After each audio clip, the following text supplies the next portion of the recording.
To convert photos using the Epson Fast Photo Scanner, simply take a stack of photographs and place them face down in the hopper, moving the guides so that they're on the edges of the stack. Then press the blue Scan button. The software will launch on the computer. At this point, you can enter any date or subject information for this batch of photographs. When finished, press the Start Scanning button, and the scanner will automatically start feeding photos through. At this point, you may enter another batch or click Stop Scanning to finish. From here, photos can be rotated, cropped, or edited.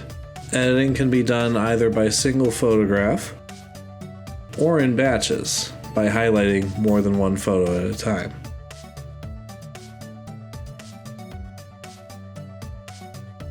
Occasionally, photos may jam inside of the photo scanner.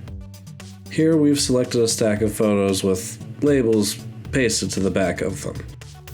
This should cause a jam.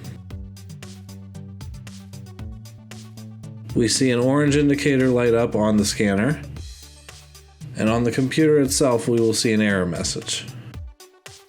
In order to clear the jam, press the gray tab on the upper left edge of the scanner, open up the scanning head, and remove any photos that may be inside.